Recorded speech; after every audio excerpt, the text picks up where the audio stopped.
अस्सलाम वालेकुम नाज़रीन, मैं हूँ आलिया ख़ान और आप YouTube channel Alia Khan official देख रहे हैं। नाज़रीन, हेपेटाइटिस एक ख़तरनाक मर्ज़ है और लोगों का ये ख़याल है कि ये लाइलाज मर्ज़ है और इसका कोई इलाज नहीं, और जब तक पता चलता है तब तक इंसान मौत के मुंह में चला जाता है। लेकिन बात यह है कि हर कोई भी मर्ज़ अल्लाह ताला ने लाइलाज पैदा नहीं किया, उसका इलाज ज़रूर होता है। और मसला सिर्फ़ ये है कि आप उस तक पहुँचते कैसे हैं, उसका इलाज किस तरह से करवाते हैं, या आपको अगर उसका इल्म हो गया तो आप उसको सीरियस कितना लेते हैं। तो हेपेटाइटिस कितना ख़तरनाक मर्ज़ है, ये फैलाव कैसे करता है और इसके फैलाव की वजूहात क्या हैं, आज इस हवाले से हम मौजूद हैं डॉक्टर खालिद महमूद साहब के पास। ये डायरेक्टर हैं हेपेटाइटिस कंट्रोल प्रोग्राम के और इसके अलावा ये प्रोजेक्ट मैनेजर हैं इन्फेक्शन कंट्रोल के। तो आज हम इनसे मालूमात लेंगे और इनसे बात करेंगे कि इनका डिपार्टमेंट किस तरह से काम कर रहा है, लोगों को अवेयरनेस किस तरह से दे रहा है और ख़ास तौर पर हेपेटाइटिस और इन्फेक्शन के हवाले से ये किस तरह से काम करें। आइए इनसे बात करते हैं। जी अस्सलाम वालेकुम डॉक्टर साहब। अस्सलाम वालेकुम, थैंक यू। डॉक्टर साहब, आपके वक्त का बहुत शुक्रिया, आपने मेरे चैनल के लिए वक्त निकाला। और डॉक्टर साहब, जिस तरह से अभी मैंने नाजरीन को बताया कि हेपेटाइटिस जो है एक बड़ा ही ख़तरनाक मर्ज़ है और एक खामोश कातिल है, और इसकी जो है ना वजूहात क्या है और ये किस तरह से फैलता है। सबसे पहले बताइएगा कि हेपेटाइटिस है क्या। मैं आलिया ख़ान ऑफिशियल चैनल का इस अहम मौजू पे बात करने के लिए जो प्रोग्राम तरतीब दिया है उसके लिए मैं इनका शुक्रगुज़ार हूँ। और मैं इस तरह के प्रोग्राम अक्सर जो है वो करवाने के लिए तगोदो करता रहता हूँ, ताकि हम आप लोगों के तवस्सुत से ज़्यादा लोगों तक जो है वो हेपेटाइटिस के हवाले से आगाही जो है पहुंचा सकें। जैसे आपने अभी शुरू में बात की कि लाइलाज लोग समझते हैं और ये खामोश कातिल है, तो ये बहुत सारी चीज़ें जो हैं वो लोगों के जहनों में मौजूद हैं और इसका लोगों को सही तरीके से बताया जाना, वो बार बार बताया जाना इंतहाई ज़रूरी है, क्योंकि लोग एक दफ़ा बात सुन के उसके ऊपर अमल नहीं कर पाते और हमें अपनी इन चीज़ों के बारे में लोगों को बार बार आगाह करते रहना होगा। और ये अमल अगर जारी रहेगा तो इंशाल्लाह हमारा ये पैगाम हर घर तक और हर फ़र्द तक पहुंच पाएगा। और मैं दोबारा शुक्रिया अदा करता हूं आलिया ख़ान ऑफिशियल का कि उन्होंने इस अहम मौजू का इंतखाब किया। हेपेटाइटिस उर्फ़ आम में 5 किस्म की है और ये जिगर की सोजिश होती है, जिगर को बीमार करती है। और जिगर जब सोजिश का शिकार होता है तो वो हेपेटाइटिस ए हो सकता है, हेपेटाइटिस बी हो सकता है, हेपेटाइटिस सी हो सकता है, डी हो सकता है, या फिर हेपेटाइटिस ई हो सकता है। और ये पाँचों के पाँचों जो वायरस हैं A B C D E, ये जिगर की सोजिश का सबब बनते हैं। और इसमें आम लोगों के जानने की ये बात है कि इसकी वजह से ये जो बीमारी होती है इसको आम तौर पे यरकान कहा जाता है। अच्छा। और यरकान को लोग जब जानने की कोशिश करते हैं या सोचते हैं तो वो उसको एक पीला यरकान कहते हैं और दूसरे को ये काला यरकान कहते हैं। अच्छा, जब मैंने A B C D E की बात की है तो जो हेपेटाइटिस ए और ई है ये दोनों पीले यरकान का सबब बनते हैं, इनकी वजह से पीला यरकान होता है। और पीला यरकान आम तौर पे आलूदा पानी की वजह से होता है, यानी हेपेटाइटिस ए और ई के फैलने का सबब सवाए आलूदा पानी के मेमालिया और कोई नहीं है। ये बात बड़ी अच्छे से हमारे हर माशरे के हर फर्द को जान लेनी चाहिए कि अगर हमने हेपेटाइटिस ए और ई से बचना है तो हमारा पीने का पानी साफ़ होना चाहिए।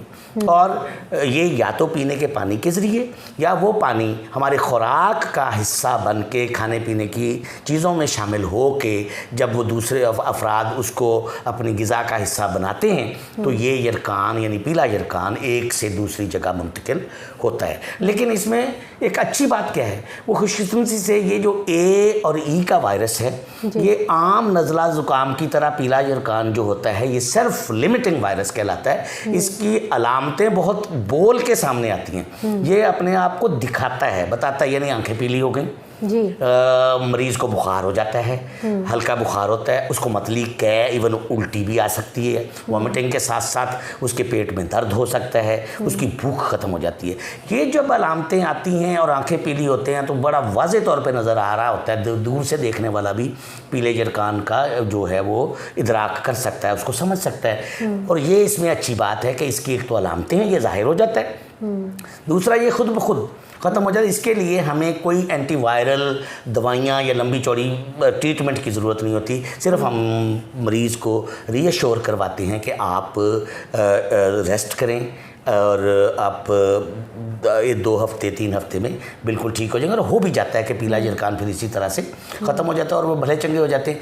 चंद केसेस में हेपेटाइटिस ई जो है वो ज़्यादा तकलीफ़देह हो सकता है, वो हामला माएँ हो सकती हैं या बुज़ुर्ग अफराद, उम्र रसीदा अफराद हो सकते हैं। उनमें फिर हेपेटाइटिस ई को हमें ज़रा सीरियस लेके बाज़ मरीज़ों को अस्पतालों में दाखिल भी करना पड़ जाता है। लेकिन आम तौर पे हेपेटाइटिस ए और ई खुद ब खुद ख़त्म होने वाला पीला जरकान है। और दूसरा जरकान जिसका नाम अभी हमने लिया काला जरकान, काला जरकान असल में वो जरकान है जो अपने आप को बोल के नहीं बताता।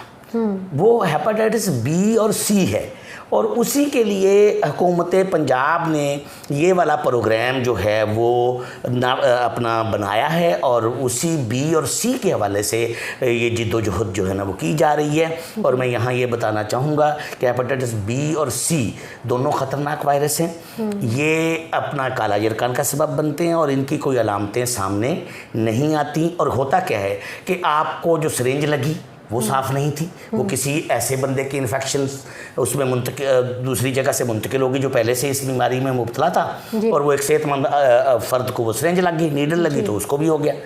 या कभी इंतकाल खून का मौका आया, किसी वजह से खून लगवाना पड़ा तो वो खून जो है वो पहले से इस वायरस के साथ था, उसको सही तरह स्क्रीन नहीं किया गया था।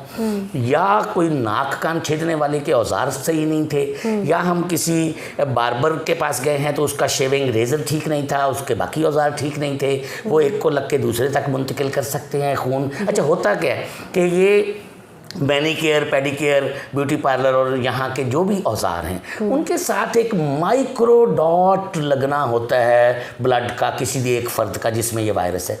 उस डॉट के अंदर करोड़ों वायरस मौजूद होंगे और वो खाली आंख से नज़र भी नहीं आते। और जो काम कर रहे हैं रूटीन में, जो अपने काम को जारी रखे हुए हैं रोज़ की मामूल के मुताबिक, उनको नहीं पता होता कि वो बेखबरी में, बेध्यानी में किस बंदे का ये वायरस किसको मुंतकिल कर रहे हैं। और इसी तरह जो सबसे बड़ा ज़रिया आज के दौर में इस दोनों बीमारियों के फैलने का है वो रीयूज़ ऑफ नीडल है, एक सिरिंज का बार बार इस्तेमाल है। इससे ना सिर्फ हेपेटाइटिस बी और सी मुंतकिल होता है बल्कि ख़तरनाक वाला वायरस एड्स का वो भी इसी ज़रिए से मुंतकिल होता है। और ज़्यादा ये इंजेक्टिंग ड्रग यूज़र या क्वैक्स का एक ही सिरिंज को बार बार इस्तेमाल करना इसका सबब बनता है। एक तो हमने इस हवाले से अवामुन्नास से दरख्वास्त करनी है, उनको आगाही देनी है, उनको ये हमने मशवरा भी देना है कि वो जब कभी भी आपको बहुत इंतहाई ज़रूरत में इंजेक्शन लगवाना पड़े तो इस बात की तसल्ली कर लें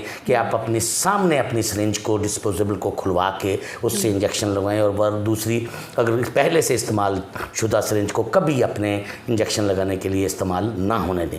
दूसरा, कभी अगर खून लगवाना पड़ जाए या देना भी पड़ जाए तो इस बात का यकीन कर लें कि जो लगने वाला खून है वो मुकम्मल तौर पर मेयार के मुताबिक स्क्रीन हो चुका हो, उसमें ना हेपेटाइटिस बी का वायरस मौजूद हो, ना सी का मौजूद हो, ना HIV एड्स का मौजूद हो, ना उसमें मलेरिया का जरासीम हो, ना उसमें जो आतिशिक सुराख जिसे हम सिफिलिस कहते हैं ना उसका जरासीम हो। तो ये 5 अहम बीमारियां इंतकाल खून के ज़रिए मुंतकिल होती हैं। तो इनको भी हमें रोकना है तो हमें देखना होगा कि जो इंतकाल खून है वो महफूज इंतकाल खून, मेयारी इंतकाल खून हो। और इसी तरह अगर हम बार्बर्स, सैलून्स और ब्यूटी पार्लर्स के पास जाएं तो इस बात का यकीन कर लें कि हमारे ऊपर इस्तेमाल होने वाले औजार वो सारे के सारे जो हैं वो पहले से स्टरलाइज्ड हों। अलग से आप यकीन कर लें कि जिन्होंने उसको जो है पूरी स्टरलाइजेशन की प्रोटोकॉल को मद्देनज़र रखते हुए साफ़ किया हुआ है और आप पे इस्तेमाल कर रहे हैं तो। और जो शेविंग के लिए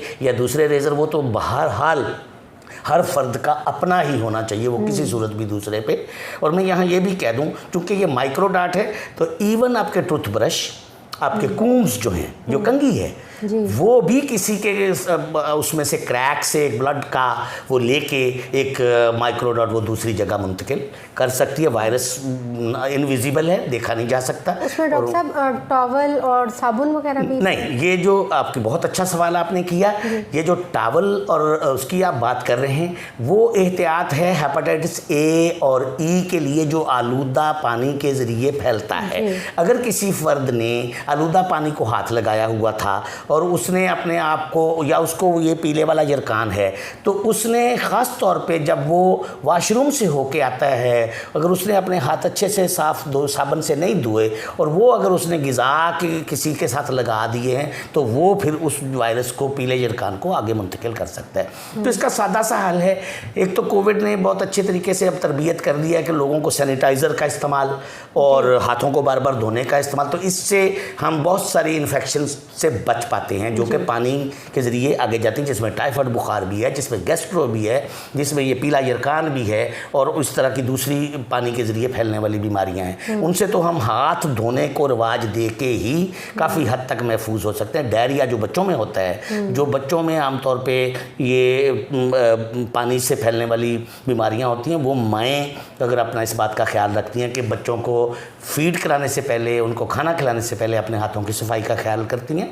तो हम ए और ई वाले पीले जरकान से तो महफूज हो जाते हैं। और दूसरा क्या है कि और कुछ ना करें, पानी का हमारे पास अगर कोई और बंदोबस्त नहीं तो पानी को उबाल ले, तो ये दोनों वायरस जो हैं उबाले हुए पानी से ख़त्म हो जाते हैं और वो पानी हमारे पीने के काबिल बन जाता है और ये पीला जरकान आगे मुंतकिल नहीं होता। लेकिन जहाँ तक ताल्लुक़ है इस काले जरकान का, जो कि हेपेटाइटिस बी और सी है, इसमें मैं ये आपको बताना चाहूँगा कि इस वक्त अगर हम पंजाब की बात करें तो पंजाब में हर 9वां और 10वां फ़र्द इस वक्त तादाद शुमार के मुताबिक वो हेपेटाइटिस का शिकार है, उसमें मुब्तला है।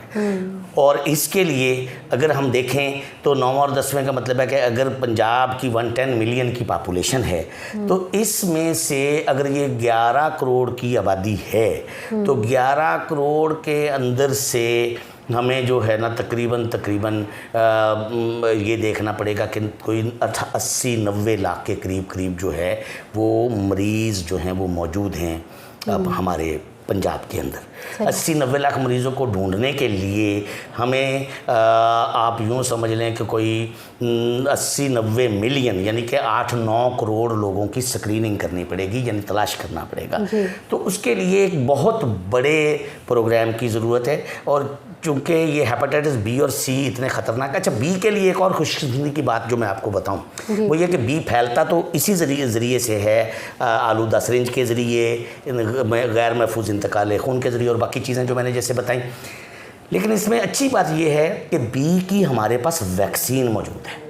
हमारा प्रोग्राम जो हुकूमत पंजाब का ये प्रोग्राम है, ना सिर्फ हेपेटाइटिस बी और सी की तशख़ीस के लिए, स्क्रीनिंग के लिए मुफ्त सहूलतें फराहम करता है, वो हेपेटाइटिस बी की 3 टीकों का, हिफाजती टीकों का कोर्स भी मुफ्त मुकम्मल करवाता है। अच्छा, वो अगर कोई फ़र्द जो बालिग अफराद हैं वो अगर ये हेपेटाइटिस बी और बी की वैक्सीन जो है वो मुकम्मल कर लेते हैं, तो वो अल्हम्दुलिल्लाह हेपेटाइटिस बी से तो महफूज हो जाते हैं, क्योंकि इसकी वैक्सीन, सी की वैक्सीन नहीं है। जिस तरह HIV एड्स की भी अभी तक कोई वैक्सीन हमारे पास नहीं है।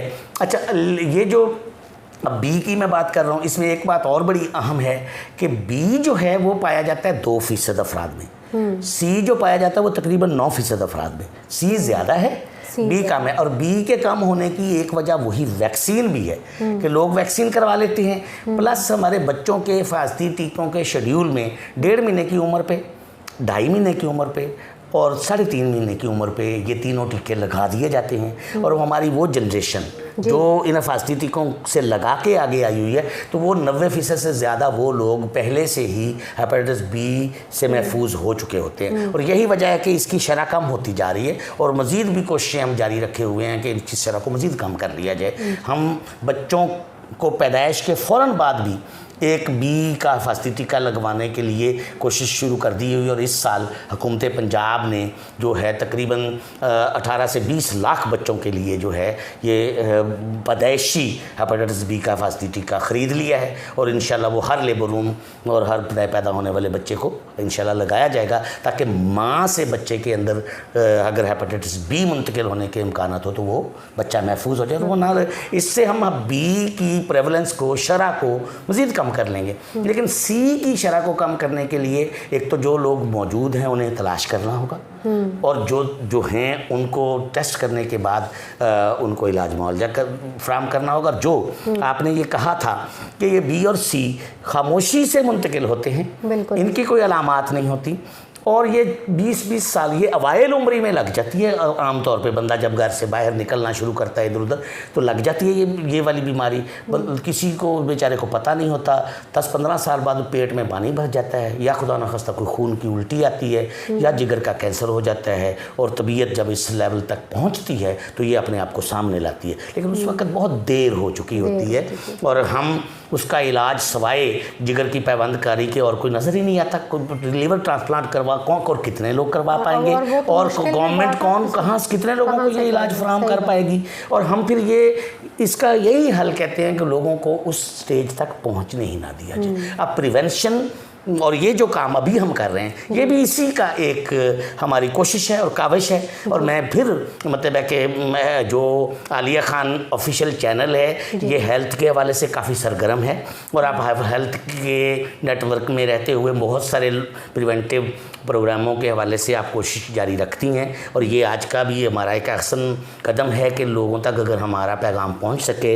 वो हम क्या कहते हैं, मैं अपने प्रोग्राम के हवाले से हमेशा जब भी कभी मुझे मौका मिलता है तो मैं लोगों के लिए कहता हूं कि ये हेपेटाइटिस बी और सी ऐसे खामोश मर्ज हैं जो बोल के नहीं बताते। कोई भी फ़र्द सवाए इसके कि अपना स्क्रीनिंग का टेस्ट करवाए तो उसको पता चले, और किसी तरीके से जान नहीं सकेगा।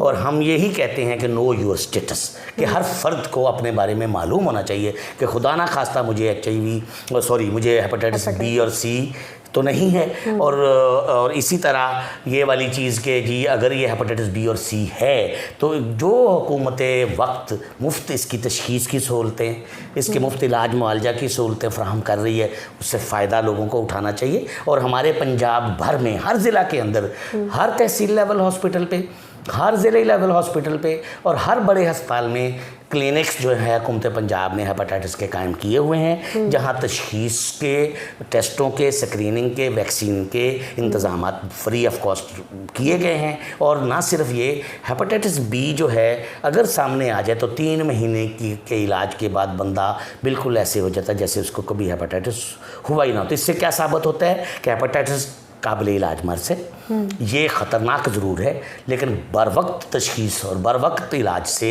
हम अपने आप को भी बचा सकते हैं और अपने इर्द गिर्द अपने प्यारों को भी बचा सकते हैं। और फिर मैं पैगाम ये देता होता हूँ कि हर किसी के लिए मैं ये कहता होता हूँ कि गेट टेस्टेड, अपना सबसे पहले टेस्ट करवाओ, गेट वैक्सीनेटेड। और अगर आपको हेपेटाइटिस बी अभी नहीं है तो आप खुशकिस्मत हैं, आप उसके हिफाजती टीकों का 3 टीकों का कोर्स मुकम्मल करें। और वो हम कहते हैं 0-1-6 मंथ, यानी एक टीका आज लगा, 1 महीने बाद दूसरा लगा हिफाजती टीका, और एक फिर आज से 6 महीने बाद लगा। तो 6 महीने के दौरानिए के अंदर अंदर हम अपने आप को हेपेटाइटिस बी से मुकम्मल तौर पर महफूज बनाने की पोजीशन में है थ्रू वैक्सीनेशन।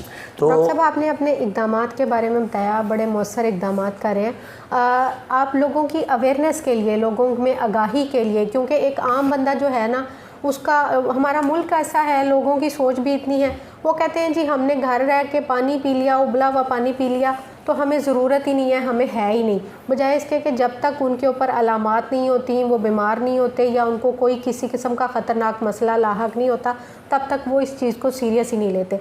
तो आप इसमें लोगों में आगाही के लिए क्या इक़दाम करें? देखिए, प्रोग्राम ने आगाही का एक बहुत ही जामे एक लाया अमल तरतीब दिया हुआ है। वो घर के हर फर्द से लेके ऐवानों में मौजूद हमारे फैसला साज जो लोग हैं, जिन्होंने इसके लिए बजट देना है, जिन्होंने इसको डिज़ीज़ को रोकथाम के लिए इक़दामात की मंजूरियाँ देनी हैं, उन तक ये इसकी जो है आगाही की मुहिम को चलाने का एक लाया अमल प्रोग्राम ने तरतीब दिया हुआ है और प्रोग्राम उसके ऊपर अमल दरामद करता भी रहता है। देखिए कम्युनिटी लेवल पे आपने देखा होगा कि हमारे पास लेडी हेल्थ वर्कर्स का नेटवर्क है। लेडी हेल्थ वर्कर्स वो ख़वातीन हैं जो उसी गाँव की, उसी मोहल्ले की, उसी इलाके की हैं और वो हर महीने हर घर में जाती हैं। हमने उनके ज़रिए ये वाली लोगों तक पैगाम पहुँचाने की कोशिश की है कि इस घर में किसी ने अगर टेस्ट नहीं करवाया हुआ तो वो स्क्रीनिंग का टेस्ट करवाए। हमारे यहाँ अस्पतालों में मुफ्त टेस्टों का इंतज़ाम है।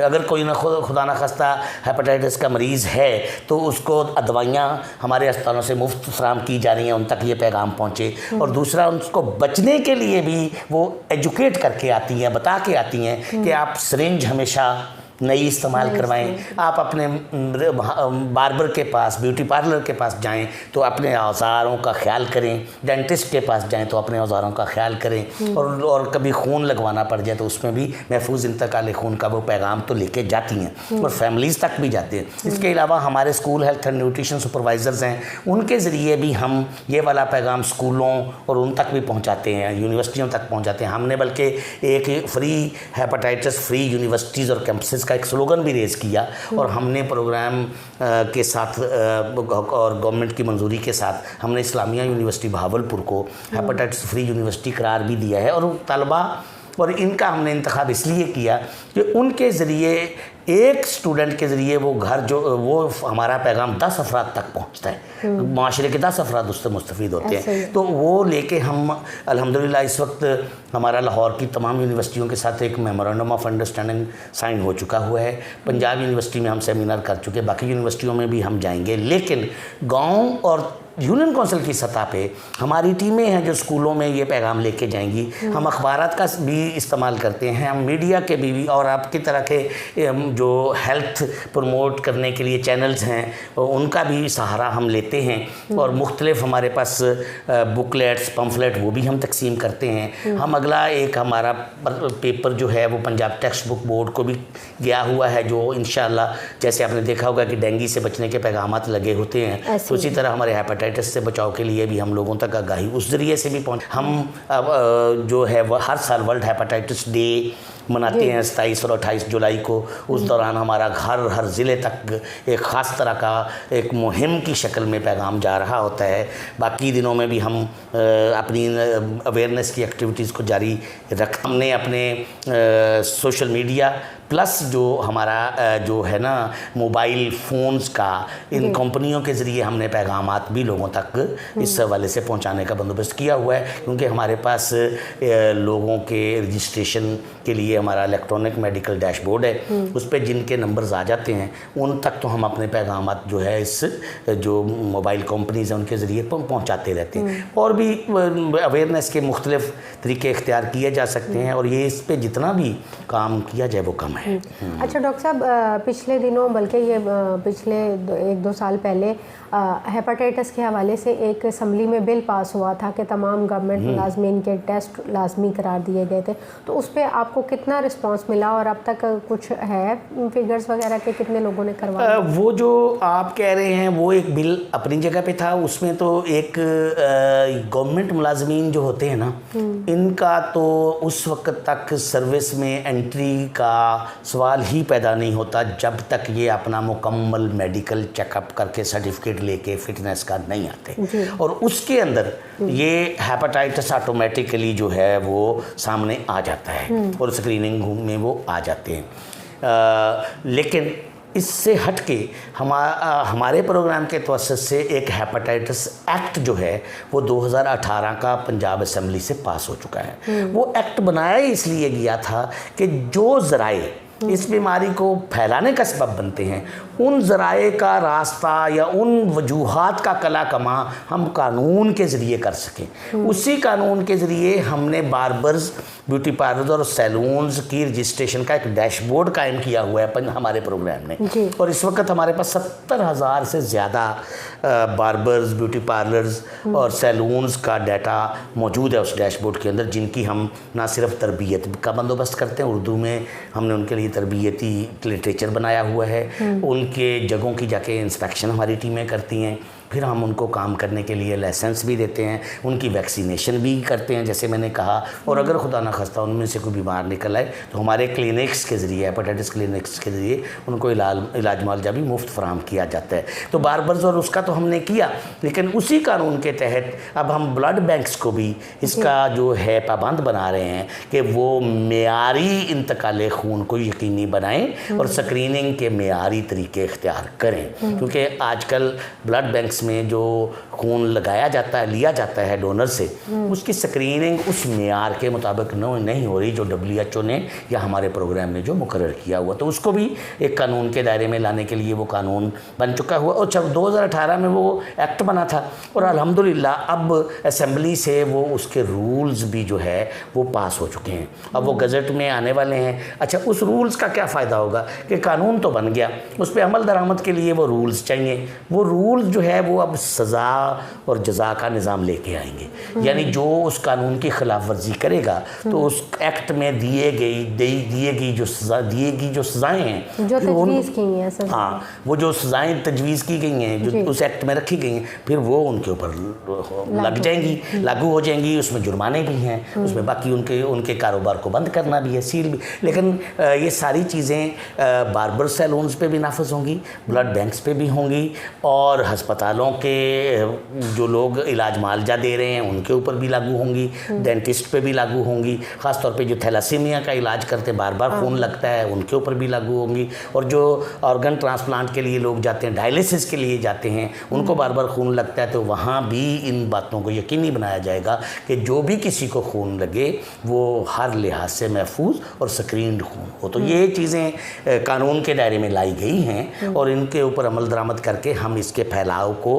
रोकने में कामयाब हो सकते हैं इंशाल्लाह। डॉक्टर साहब, जिस तरह से आप हेड ऑफ़ द डिपार्टमेंट हैं इन्फेक्शन कंट्रोल के, तो थोड़ा सा उस हवाले से बताइएगा कि उस पर आप किस तरह से काम। ये बहुत आपने एक अच्छे सब्जेक्ट की जो है वो निशानदेही की है। देखें, अस्पताल या तिब का शुबा या बीमारियाँ या इलाज मुआवजा, जब से इंसान है तब से बीमारियाँ हैं, तब से उनका इलाज मुआवजा हो रहा है, तब से किसी ना किसी तरीके से इंसान के जिस्म से इन्फेक्शन दूसरे इंसान तक मुंतकिल होने का सबब बनती रही है। उसमें चाहे किसी की उतरी हुई पट्टी हो या किसी के जिस्म पे लगा हुआ कोई औजार हो या कोई सिरिंज हो या नीडल हो या ड्रिप हो या कुछ भी, जो भी एक बीमार इंसान से लग के चीज़ें आगे निकलेंगी, जो इसको हम हॉस्पिटल वेस्ट कहते हैं या हेल्थ केयर वेस्ट कहते हैं, वो अब जिधर जिधर जाएगा वो वाले जरासीम लेके जाएगा और उससे बेशुमार लोग मुतासर होंगे।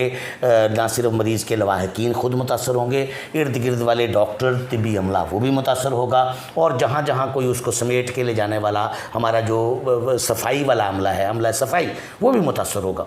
तो इस सारी को देखते हुए कि ये तो सदियों से ऐसा था और हो रहा था, और सिरिंज का दोबारा उसमें से निकाला जाना, उसको जो है कुछ लोगों का अपने थोड़े से मफाद की खातर वहाँ से निकालना और बेच देना वगैरह वगैरह, ये बहुत सारी चीज़ें थी।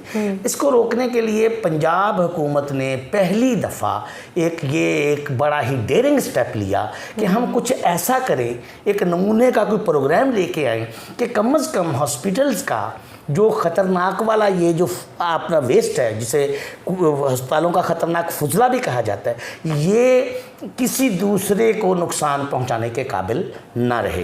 तो इसके लिए इन्होंने एक इन्फेक्शन कंट्रोल प्रोग्राम जो है उसका PC1 मंजूर किए। और इससे भी पहले मैं आपके इल्म में ये बात लाना चाहता हूँ कि Punjab hospital waste management rules 2014 pass हो चुके थे। हमारा PC1 2016-17 में वजूद में आया, लेकिन ये उन रूल्स का तकाजा था कि अस्पतालों का ये ख़तरनाक वेस्ट एक कानूनी तरीके से कानून के दायरे में रहते हुए जहाँ पैदा होता है वहाँ से लेके तलफ होने तक इसके सारे इंतजाम किए जाए। तो वो इंतज़ामात करने के लिए एक स्टेप्स थे। अगर हम अब भी अस्पतालों तक ये बात छोड़ दें कि वो जो पैदा होगा और वो इसी तरह तलब भी हो जाएगा, तो वो इसको कभी भी नहीं कर सकेंगे। ज़िंदगी में नहीं हो सका तो अब भी नहीं हो सकेगा। लेकिन उसके लिए एक रोबस्ट, मैकेनाइज्ड और एक जामे प्रोग्राम की ज़रूरत थी, जो कि इन्फेक्शन कंट्रोल प्रोग्राम के तहत फिर वजूद में आया। उसके तहत सबसे बड़ी जो चीज़ की गई कि इस प्रोग्राम के तवस्सुत से इस वक्त एनवायरनमेंट फ्रेंडली जदीद नौइयत के इंसिनरेटर्स लगे हुए हैं, जो इस टनों के हिसाब से पैदा होने वाले इन हॉस्पिटल वेस्ट को जो है हाई ग्रेड टेम्परेचर पे जाके उसको मामूली सी राख में बदल देते हैं। और वो हमारा फिर ये एनवायरनमेंट फ्रेंडली है और उससे जो हम अस्पताल के उस इन्फेक्शियस वेस्ट को जो है वेस्ट कर लेते हैं, लेकिन उसको तलफ कर लेते हैं।